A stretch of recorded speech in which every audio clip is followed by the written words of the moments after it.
Salut à tous les gars, aujourd'hui on se retrouve pour l'analyse du 5 au 9 juillet. Non, on commence bien au 9 août, donc l'analyse des graphiques. Désolé, cette vidéo elle va pas avoir beaucoup de cuts, j'ai pris un peu de retard déjà sur l'analyse.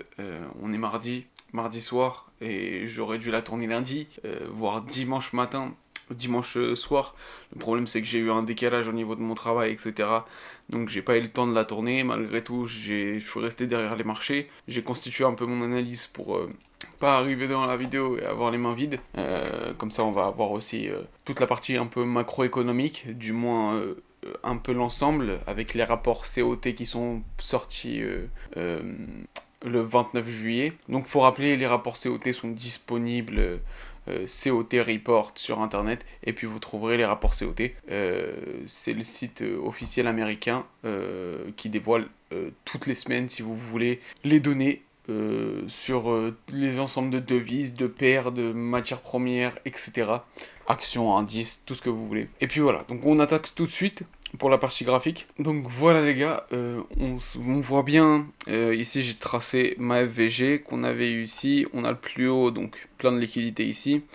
Et puis on voit bien toujours ce fameux concept d'angle band, c'est pour ça moi je pense qu'on est haussier. On est retourné pile poil ici sur l'OB qu'on avait juste ici, on va le tracer. Petit OB juste ici en 4 heures, voilà. On retourne pile poil dessus, et puis on repart. Grosse mèche, qu'est-ce qui se passe? Englobante, hein, le concept de l'englobance, on l'avait déjà vu. De toute façon, qu'est-ce qui est important de faire en trading? C'est important de faire du back, du back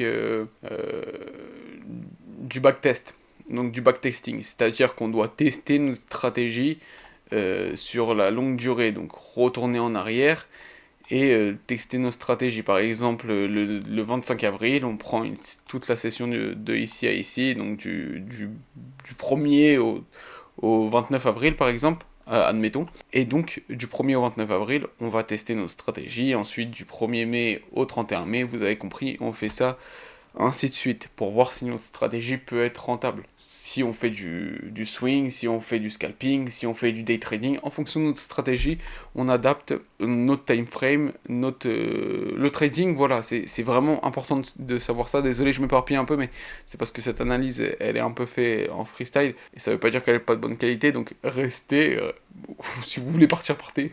Non, mais ce que je voulais dire, c'est juste le trading, c'est comme une belle chemise, un beau costume. C'est-à-dire que ça doit être à votre effigie, ça doit être sculpté en fonction de vous, de vos habitudes, de comment vous façonnez votre journée, est-ce que vous avez un travail à côté, etc., etc., etc. Il y a plein de facteurs à prendre en compte. Maintenant, à vous de gérer ça, et puis voilà. Donc pour ce qui est de l'analyse, désolé de m'être éparpillé un peu. Pour ce qui est de l'analyse, là on voit bien belle englobante pour moi là ici. On revient ici sur cette FVJ, voire peut-être revenir sur cet order block et ensuite repousser, hein. Mais là on va atteindre facilement ici, facilement, à moins d'un potentiel retournement, voire ici la zone de liquidité ici, hein, parce que ici on doit combler notre FVG qu'on avait précédemment. Désolé pour tous mes bruits, mais vous me comprenez. Et ici, on a notre englobante donc qui pousse le marché. Ici, on a fait bah, on va prendre la règle, ça va être simple, hein. On a fait 45%, 0, pas 45%, 0,46%. C'est énorme, hein. C'est énorme. Donc c'est un énorme volume. Là, c'est clairement une institution qui est montée et qui est venue prendre. Après, on peut penser aussi à un double top, hein. Parce qu'on a quand même cette liquidité là, on revient prendre la liquidité, on rejette quand même un peu. Mais pour moi quand même là on a encore un pattern d'englobante. Après c'est vrai que on va le voir après avec tout ce qui est théorique, mais c'est vrai que, bon, on va supprimer tous nos gribouillis de merde, désolé.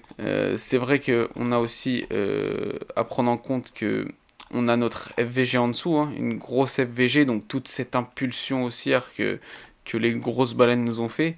Donc potentiellement on revient ici pour repartir, hein, et après re-atteindre cette liquidité, sachant qu'on a aussi de la liquidité juste en dessous ici. À voir. Pour ce qui est du DXY, pour avoir un peu la corrélation de DXY, on voit tout de suite, c'est clair, net, précis. Ah ouais, on a re-atteint le sommet ici. Désolé, il y avait encore mon gribouille, hein. À chaque fois je laisse mes gribouillis. Mais ce que je voulais dire, c'est que ici on a carrément cassé notre liquidité qu'on avait au-dessus. Et puis on est revenu prendre même la liquidité plus au-dessus. Ah ouais, on est quasiment revenu prendre cette liquidité-là.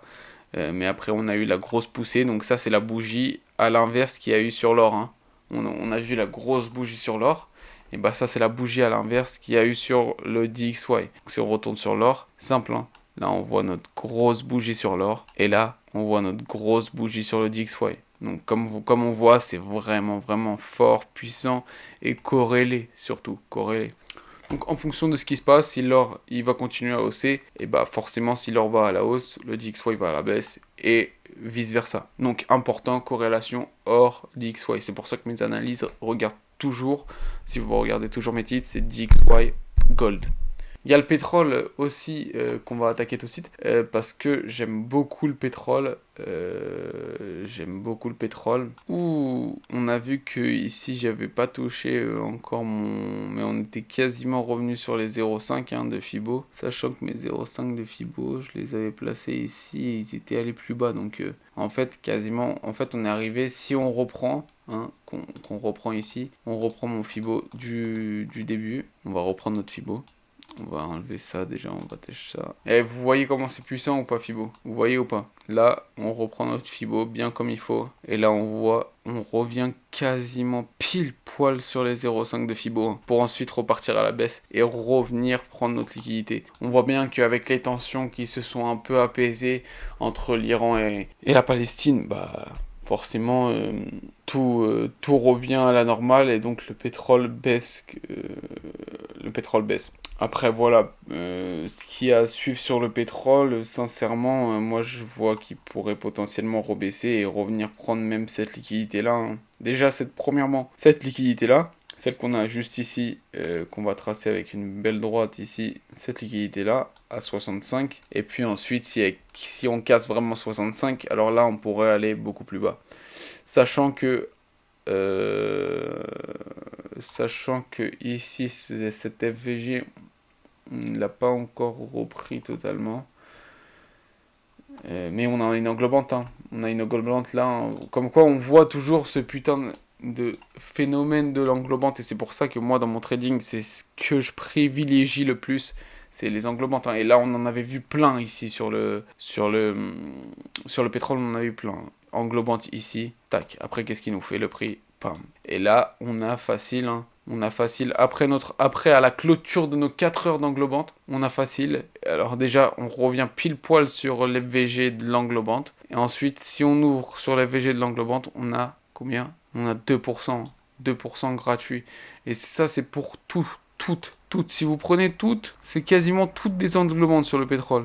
Alors, on va prendre celle-là, regardez. Petite englobante, tac, gros mouvement baissier. Pareil, qu'est-ce qu'on a après? On a eu plein. Voilà, grosse englobante, tac, mouvement baissier. Et là, pareil, on a encore beaucoup de pips hein, ici. Hein. Ici, là, cette englobante-là, on a encore beaucoup après. Hein. Et voilà, englobante haussière. Qu'est-ce qu'on a après? Impulsion haussière. Vous voyez ce que je veux dire? Et ça, c'est à chaque fois englobante haussière, après impulsion haussière. Et voilà, et ça, c'est à chaque fois englobante baissière. Tac, impulsion baissière. Vous voyez ce que je veux dire? Englobante super importante, super efficace.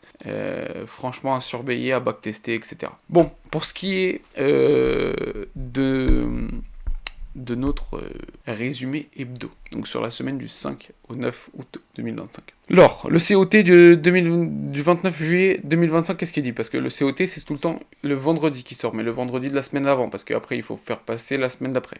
Donc les swap dealers, donc les banques.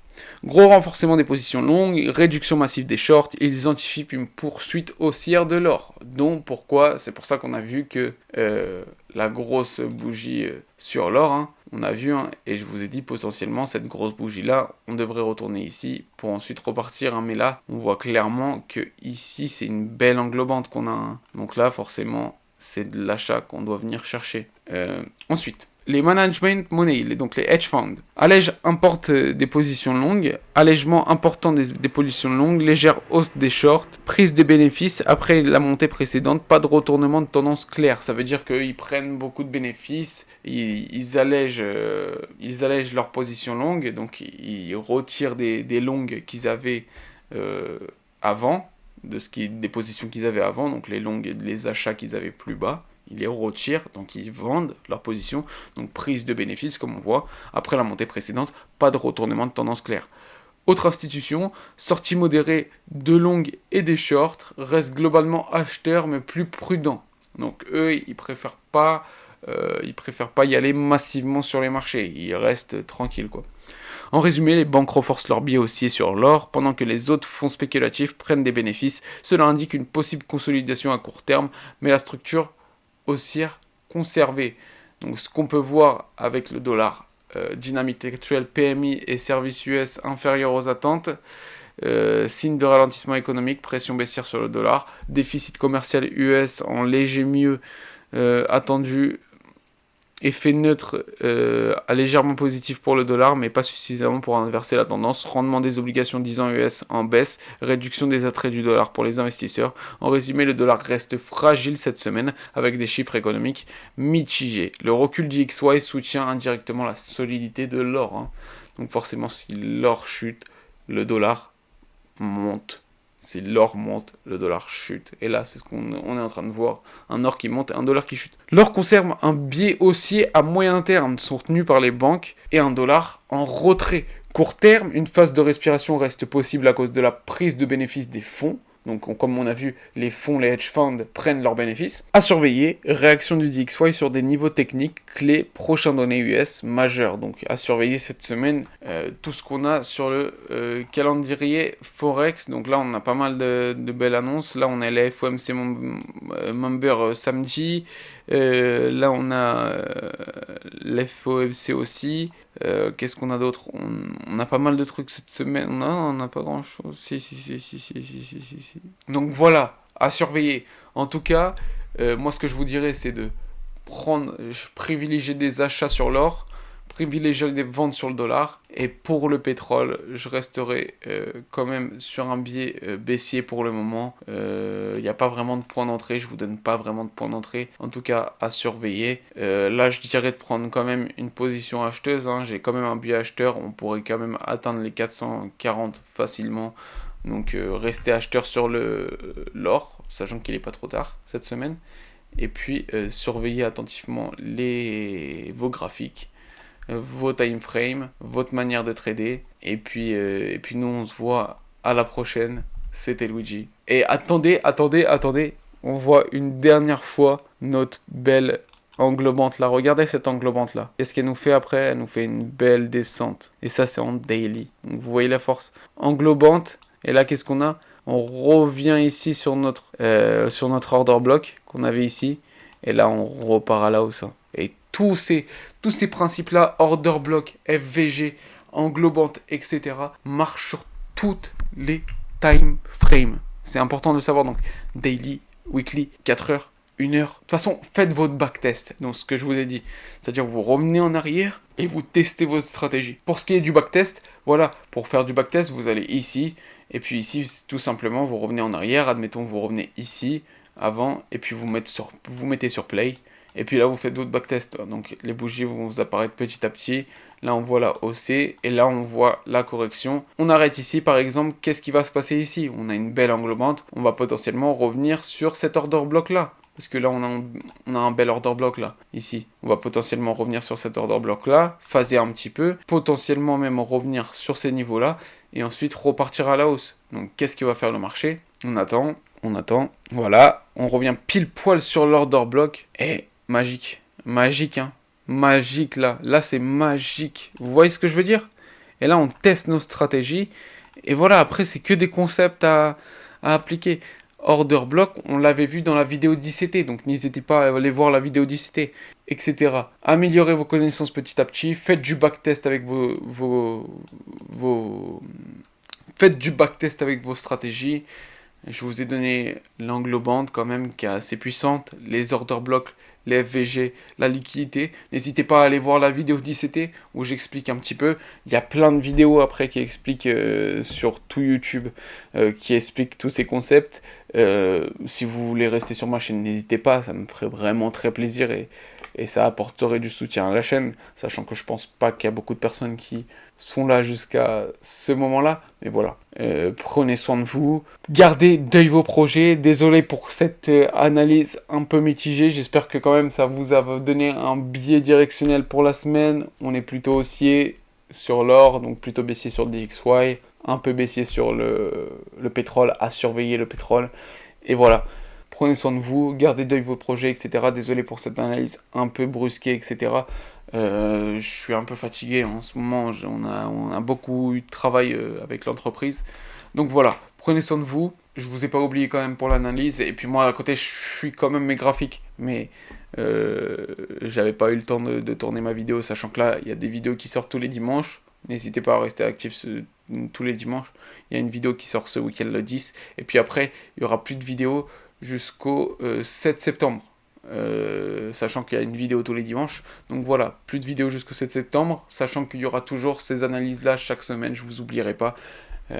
J'essayerai d'être au rendez-vous chaque semaine pour vous faire la petite analyse et comme ça vous permettre de suivre un peu mieux et d'avoir potentiellement une idée en plus, sachant que c'est vous qui devez trader selon vous.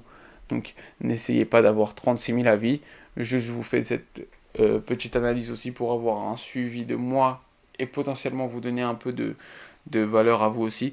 Donc prenez soin de vous, désolé d'avoir trop parlé. Allez, c'était Luigi, ciao ciao ciao.